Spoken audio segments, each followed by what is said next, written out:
The movie begins with a former boxer named Charlie, and we learn that Charlie owes a lot of money to people. One of them calls him demanding the money he owes, but Charlie gets confused about who's calling because so many people are asking him for money. Charlie hangs up on him, and we see that he's living in his truck because of his difficult financial situation. Some kids see Charlie's fighting robot ambush, and they want to take pictures, but Charlie stops them and tells them a picture costs $5. The kids tell him his robot is a piece of scrap metal and isn't even worth $1, then they leave. After that, Charlie goes to the fighting arena because his robot Ambush is going to fight a bull. Charlie meets Ricky, the fight organizer and owner of the bull.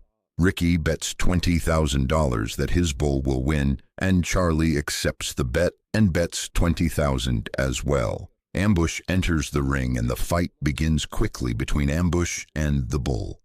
We see that Charlie is the one controlling the robot and giving it commands to hit the bull. But Charlie gets distracted by a girl in the audience and starts flirting with her. The bull takes advantage of the moment and breaks Ambush's legs, then lands several hits and completely destroys the robot, all because of the girl he was flirting with. If I were him, I would have flirted too. Charlie loses, and the kids take Ambush's legs as souvenirs. Charlie takes what's left of his robot and tries to escape before Ricky comes to demand the bet money, because Charlie doesn't have any money to pay. Two men come after him, and Charlie punches one of them thinking they belong to Ricky, but it turns out they're court employees. They tell him that his ex-wife Caroline has died, and he must go to court to take custody of his son Max. But Charlie isn't interested. He only wants to go to court to give up custody of his son. In court, Max's Aunt Deborah asks the judge to let her take custody because her husband is wealthy and they can raise the child. But the judge tells her that the child's father is still alive, and Charlie still hasn't shown up. Charlie finally arrives late. He greets Deborah, and he notices from their jewelry that they're very rich, so he decides to take advantage of the situation. He meets Deborah's husband, Barnes, privately and tells him, "I agree that you adopt my son, but in return, I want $75,000. Barnes doesn't object, but tells him there's a problem. He and his wife are traveling to Italy in a few days, and the guardianship papers will take time. So Max will have to stay with Charlie for the summer until they return. Charlie agrees, but raises the price to $100,000. Despite the large amount, Barnes accepts and tells him he'll give him half the money today and the other half when they take the boy at the end of summer. They sign the papers. Charlie is extremely happy because he plans to use the money to buy a new robot from the black market called Noisy Boy. He goes to meet Bailey, his friend, at the gym. It turns out Charlie also owes her money, and she asks him to pay her back. Charlie tries to remind her that they have feelings for each other to make her forget the money. A moment later, Barnes arrives, gives Charlie the money, hands him Max, and leaves. Max hates his father because he never checked on him all these years and even sold him for money. He tells him, "Give me half the money you took and I'll leave you alone." Charlie says he can't because he already spent all the money on a new robot. They arrive at the new robot, Noisy Boy. Charlie opens the crate and everyone is impressed by how it looks. Max seems to know about robots and tells them he saw this robot in a world championship fight 4 years ago. Noisy Boy lost that match. Charlie starts testing the robot, which is wearing Japanese armor, and tries to make it move. But the robot doesn't respond. Charlie thinks he got scammed and the robot is broken, but Max talks to the robot in Japanese, and it starts working. It becomes clear that the robot is configured to Japanese, and they simply needed to switch the settings to English. Charlie tries Noisy Boy and is amazed by its performance. He decides to take it to a fight. Max appears holding the car keys and demands that his father let him come. Charlie refuses, but Max threatens to throw the keys into the sewer.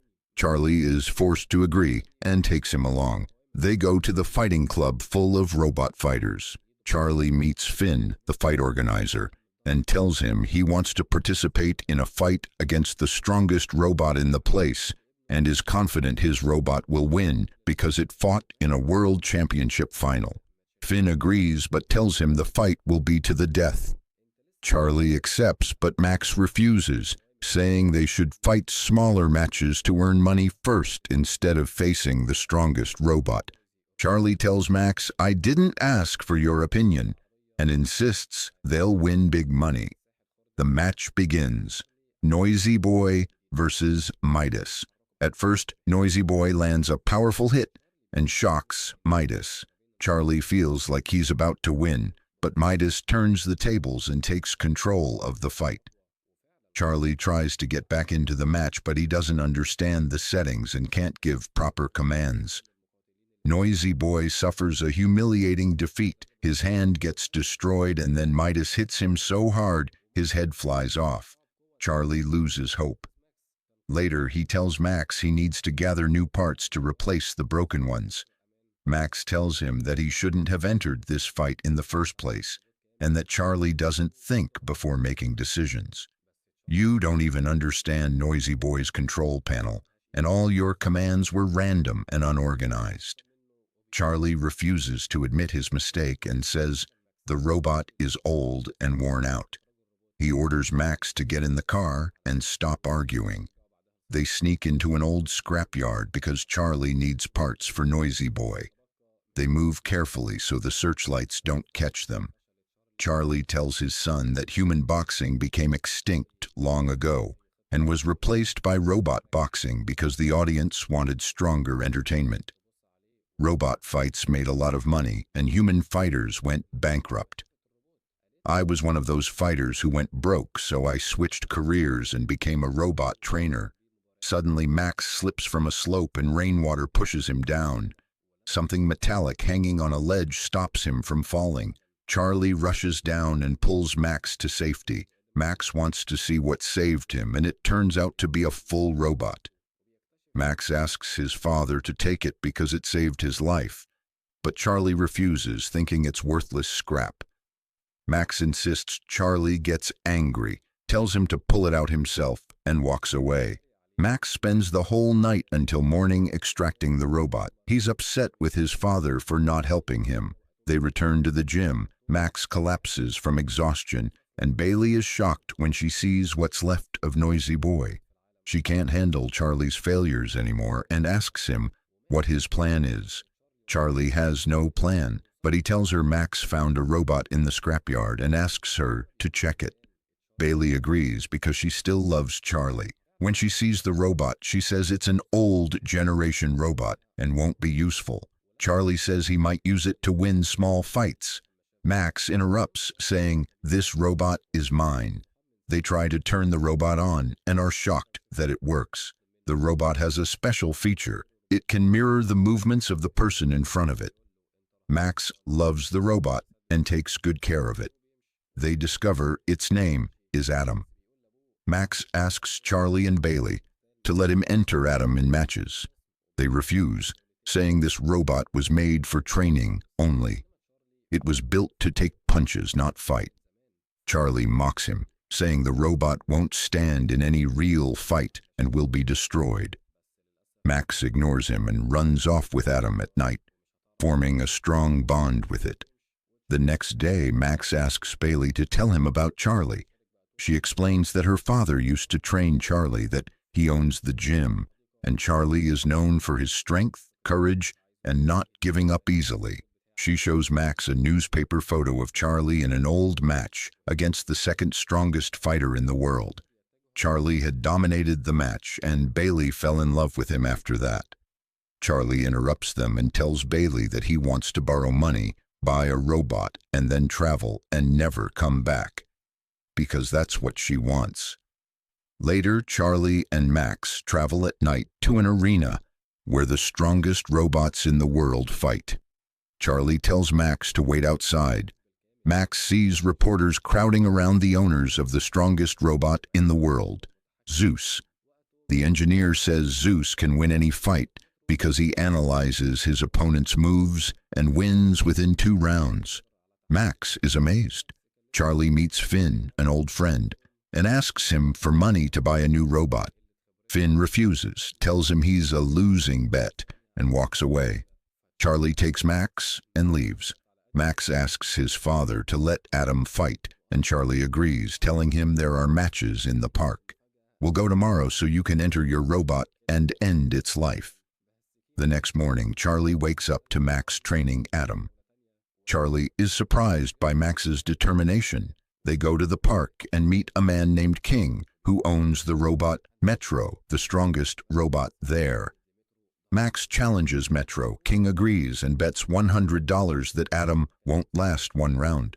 Max provokes King into raising the bet to $1,000 and says, if Metro wins, King gets Adam. Max agrees immediately. They enter the ring. Max controls Adam, but Adam receives heavy punches.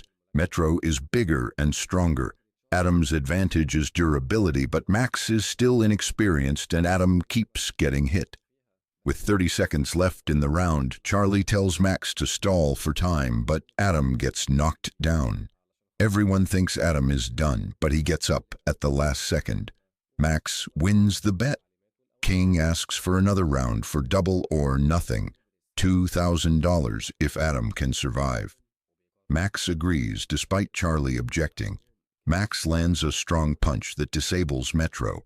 Adam wins and they take the money. From then on, Max takes care of Adam, telling his father he took parts from Ambush and Noisy Boy and added them to Adam so they can now give commands using an earpiece.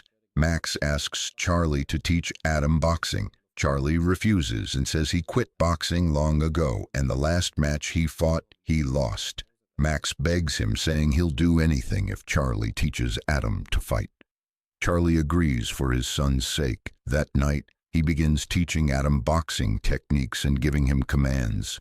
Charlie enjoys it and studies old fighters' moves to teach Adam. They enter Adam in several matches, and Adam wins all of them. Their money increases, Adam improves match after match, and Charlie pays back Bailey with interest. Adam gains fame. One day, a member of the World Robot Boxing Federation meets them and asks Charlie to enter Adam in a global match. Charlie and Max are thrilled and prepare Adam. A representative of Lemkova approaches and tells them that Lemkova, the co-owner of Zeus, wants to buy Adam for $200,000 to use him as a training robot for Zeus. Charlie accepts immediately, but Max refuses. She tells them the offer stands until their match tonight. Max insists on refusing and leaves. Charlie follows him to convince him, but Max tells him she's offering to buy Adam because our robot is stronger than any other robot. He's worth more than $200,000 to me. Match day comes. Adam versus Twin Cities. Twin Cities has 2 heads. Max and Adam enter the ring with a cool entrance. The match begins. Twin lands heavy hits. Adam is pushed into a corner. Charlie notices Twin has a weakness in its right shoulder and gives Adam commands. Adam takes control, fights using Charlie's boxing style, and wins with a knockout. The crowd explodes with excitement. Max grabs a mic and challenges Zeus to a real steel championship fight. Lemkova sees the crowd chanting Adam's name. Charlie collects the money, but suddenly Ricky appears with his men, coming for revenge because Charlie ran away earlier. Charlie tells him he has the money and can pay, but Ricky says it's not just about the money anymore. Charlie understands he's going to get beaten. He punches one of the men and runs with Max, but they catch him, beat him up, and steal the money from Max. Charlie tries to fight back but is outnumbered. They take all the money and leave. Max checks on his father. Charlie apologizes for everything. Feeling that Max is in danger, Charlie decides to give Max to Deborah. Max begs him not to leave him and says he wants to finish what they started together. But Charlie insists, believing it's best for him. You deserve someone better than me. Max gets upset, packs his things, and says, I wanted us to fight so we could stay together. That's all I ever wanted. Then he leaves, disappointed. Charlie, thinking about his son's words, goes to Bailey for advice. She tells him his son loves him deeply and is clearly attached to him, and that they must return to each other. Charlie agrees, goes to Max's house, apologizes for never being there, and promises to make it up to him. I'm ready to fight. Max is happy. On match day, the crowd cheers for Adam. Zeus enters powerfully and jumps into the ring. The fight begins. Zeus hits Adam with a strong punch that knocks him down. Adam gets up but keeps taking hits. Charlie realizes Zeus is insanely powerful. Adam tries but keeps getting smashed. Zeus corners him and hits him violently. The difference in power is clear, but Adam endures because he was built to take hits. Adam lands a surprise punch, but Zeus regains control. The round ends and Adam is badly damaged. Charlie and Max repair him as much as possible. Adam begins causing damage to Zeus, but also takes more hits. In the fourth round, Zeus traps Adam in a corner and unleashes rapid punches that destroy Adam's voice module. Charlie can no longer give commands. Luckily, the round ends. Charlie is losing hope, but Max says, "We only have one option, use Adam's shadow function." Charlie agrees for his son's sake. He steps in front of Adam and starts boxing, and Adam mirrors him. Charlie taunts Zeus to hit him harder. Charlie has a plan. Zeus uses all his power to finish Adam, but Zeus's energy begins to drain from the effort. Charlie takes advantage and lands powerful strikes. Adam bombards Zeus with fast, varied punches. Zeus's creators are shocked. Max looks at his father with pride and cries from emotion. Adam knocks Zeus down, shocking everyone. Zeus gets up, but Adam continues attacking until the bell rings. Charlie and Max celebrate, but the judges declare Zeus the winner by points. He scored more. Zeus remains world champion. Still, the crowd cheers for Charlie and Max because to them, they're the true winners. Charlie hugs his son. None of this would have happened without Max's determination. Because of him, Charlie rose from poverty to glory. They celebrate with Adam. And here we reach the end of the episode. Don't forget to hit like, help us reach 10,000 likes. And if you made it to the end, drop a robot emoji in the comments so I know who enjoyed the episode. Bye-bye.